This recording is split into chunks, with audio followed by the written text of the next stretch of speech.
Power is like a blade, it cuts deepest in silence. Laodice III didn't just wield it, she honed it in the shadows. She wasn't merely a queen or a mother, she was the architect of an empire's survival and its unraveling. Some call her a strategist, others a manipulator. But no one escapes the price of power, not even her. For us to understand the price Laodice was willing to pay for power, we must first uncover the secrets she kept hidden in the shadows. For every story is a backstory. Laodice III was born around 240 BCE in Pontus, a rugged, mountainous kingdom near the Black Sea, what is now northern Turkey. From the start, her life was tied to power. As a Pontic princess, her fate wasn't her own. She was a pawn in the game of dynasties. Her marriage to Antiochus III in 222 BCE, sealing an alliance between two powerful kingdoms. Antiochus dreamed of reviving the glory of the Seleucid Empire, and Laodice, she became the stabilizing force beside him. But alliances forged in politics rarely stay unbroken. Was Laodice loyal to his vision, or did she have ambitions of her own? The whispers of history suggest she played the long game. Laodice III is remembered as a quiet, dutiful queen, but silence, as history often shows, is a dangerous tool. While Antiochus marched into battle, Laodice ruled the Seleucid heartlands in his absence. She kept the empire stable, but many of her decisions quietly benefited her Pontic lineage. Was she protecting the empire or protecting her family?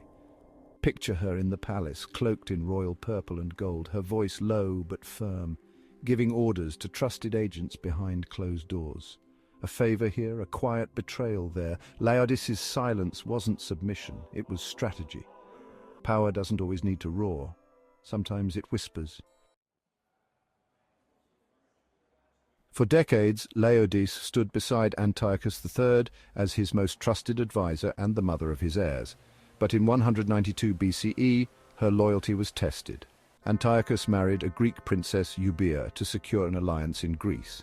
To the court, it was a brilliant political move. To Laodice, a betrayal. After years of loyalty and sacrifice, she was cast aside for convenience. Imagine her fury. Was her silence in the aftermath grief, rage, or cold calculation?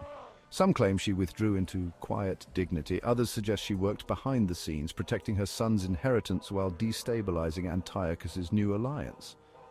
For Laodice, ambition wasn't optional, it was survival.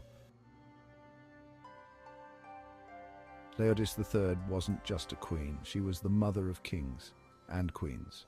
Her son Seleucus IV inherited the Seleucid throne, only to be assassinated in a coup. Her other son, Antiochus IV, ruled during the height of the Seleucid Empire, before its decline.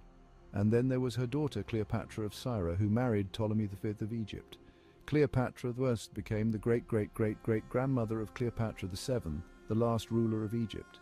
Now, let's address a misconception. Cleopatra VII wasn't African.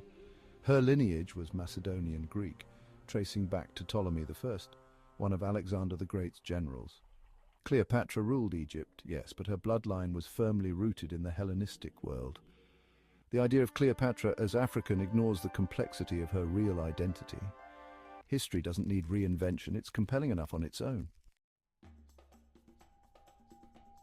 Laodice III's sacrifices preserved her bloodline, but her dynasty was fragile. After Antiochus III's death, her son Seleucus IV took the throne, only to be assassinated.